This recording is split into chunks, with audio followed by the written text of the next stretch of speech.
제가 생각하기에 기자 같은 경우는 좋은 매체에 입사를 했더라도 젊은 나이에 하기에 좋은 직업이다. 급여 시스템으로 봤을 때.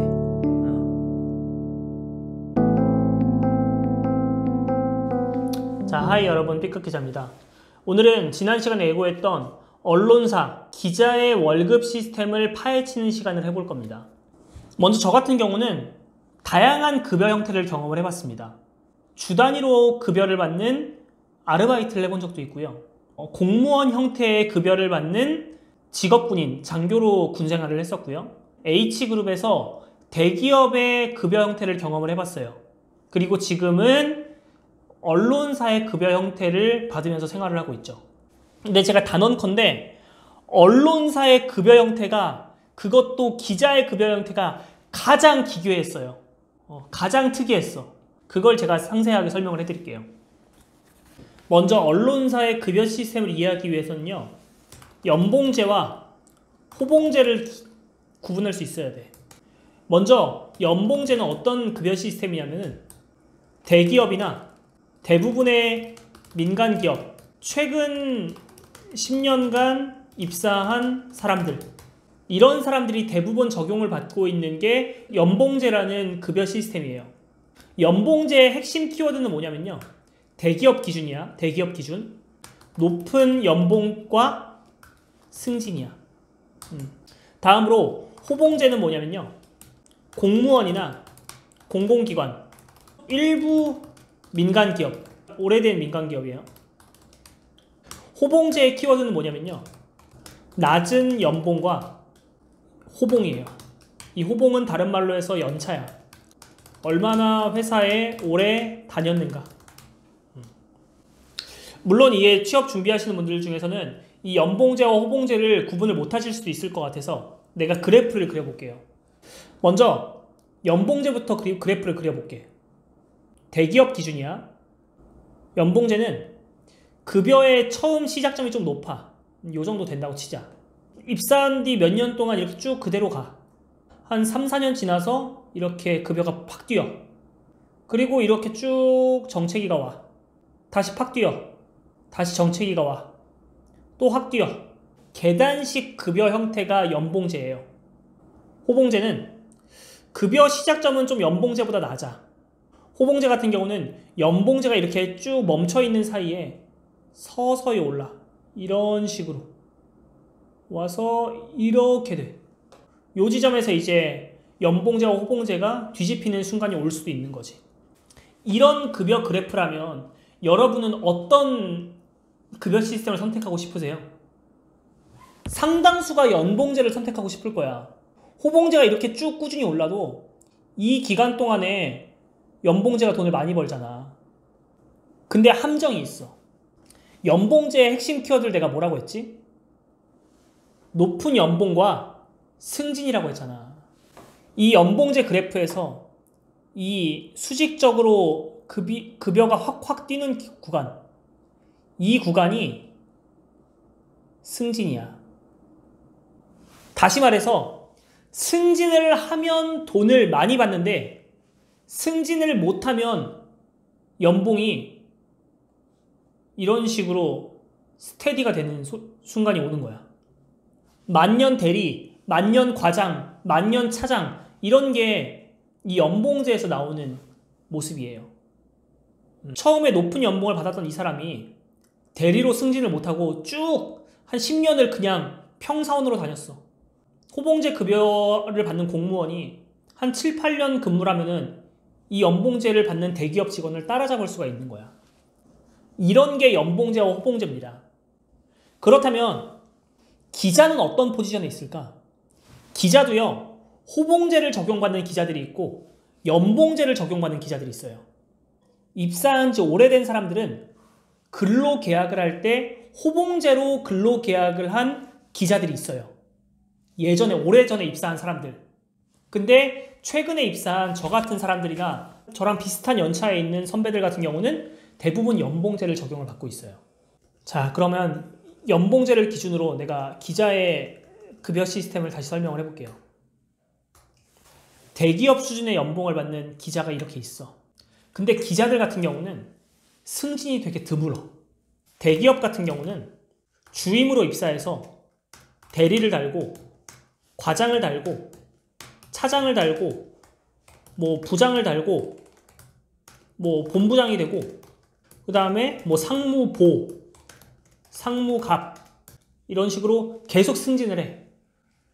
근데 언론사 같은 경우는 평기자로 입사를 해. 한 10년 차 정도 됐을 때 차장급 기자가 돼. 그러다가 또한 20년 차 정도가 되면은 부장급 기자가 됩니다. 이게 언론사의 거의 승진 체계의 끝이에요. 물론 이 뒤에 이제 언론사 임원이 될 수도 있지만 이거는 아주 극소수고, 남들이 주임, 대리, 과장, 차장, 부장, 본부장 이렇게 다는 동안에 언론사는 평기자, 차장급 기자, 부장급 기자 이 정도밖에 없어요. 이 시스템을 언론사에 적용을 해보면은 초봉은 좀 많이 받을 수 있어. 괜찮은 언론사의 경우 초봉은 많이 받을 수 있는데 쭉 한 10년 차까지 스테디가 돼. 한 이때쯤에 차장급 기자가 됐어. 그럼 쭉 올라. 이만큼 올라. 그러다가 쭉 이렇게 가다가 한 부장이 돼. 부장급 기자가 돼. 그럼 이렇게 가는 거야. 연봉제와 호봉제의 애매한 경계선에 있어요. 다시 말해서 대기업보다 돈을 못 벌어. 초봉은 비슷할 수 있어도 장기적으로 가면은 이 승진이 자주 없기 때문에 언론 기자 같은 경우는 이 호봉제한테 따라잡히는 속도가 빨라. 기자 같은 경우는 좋은 매체에 입사를 했더라도 젊은 나이에 하기에 좋은 직업이다. 급여 시스템으로 한번 봤을 때. 근데 뭐 이런 것도 있어. 좀 대기업 같은 경우는 좀 빡세. 내가 이전에 언론사에 근무했을 때가 현대그룹에 있는 언론사에 근무를 했었거든요. 근데 거기 같은 경우는 기자지만 승진 체계가 있었어. 대리를 달고 과장을 달고 차장을 달고 이런 게 있었거든.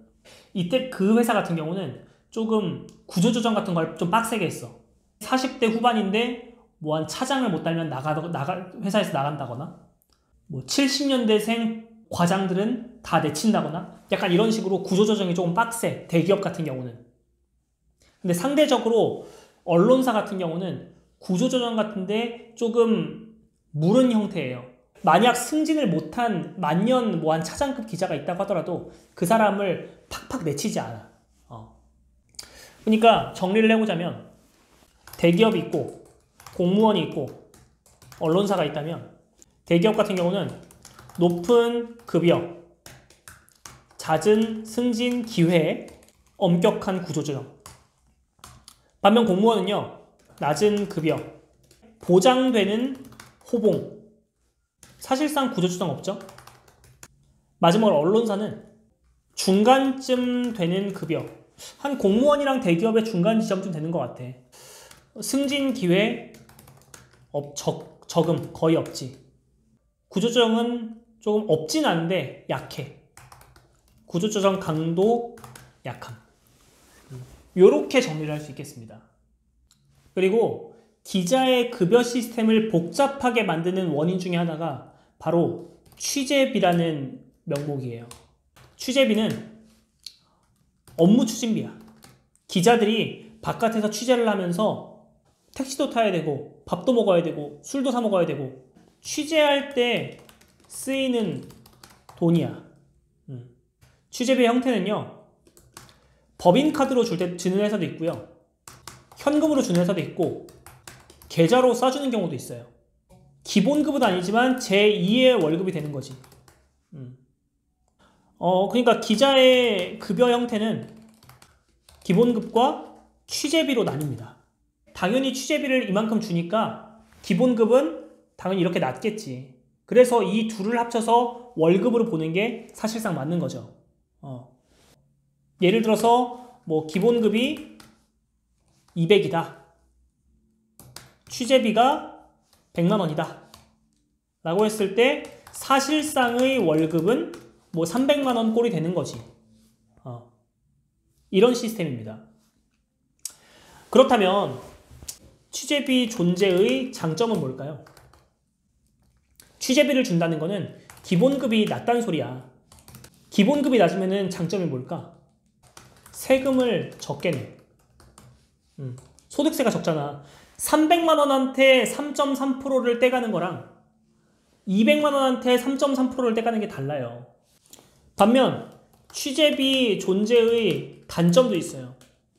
이것도 마찬가지로 기본급이 낮은 것에 대해서 영향이 발생하는 건데, 기본급이 낮다는 것은 나중에 퇴직금이 적어요. 퇴직금은 마지막까지 근무한 3개월의 평균 급여에다가 회사를 다닌 연도 수로 계산을 해서 퇴직금을 정산을 합니다. 근데 여기에 평균 급여는요, 기본급만 해당하는 거예요. 그러니까 이 기본급이 낮을 수밖에 없으니까 퇴직금이 적을 수밖에 없는 거야. 매달 세금을 적게 내서 좋긴 한데, 취재비가 있다 보니까 기본급이 낮고, 기본급이 낮으니까 퇴직금도 적을 수밖에 없어요. 요게 취재비예요. 장점이 될 수도 있고 단점이 될 수도 있어요. 그래서 좀 복잡했는데 제가 마지막으로 설명을 해드릴게요. 기자의 급여 형태, 호봉제인가 연봉제인가? 대부분 연봉제다. 일부 언론사를, 극소수 언론사를 제외하고. 2번, 승진체계. 승진의 빈도가 적음. 평기자에서 차장급 기자로 올라가고, 차장급 기자에서 부장급 기자로 올라가는 게 사실상 승진의 전부예요.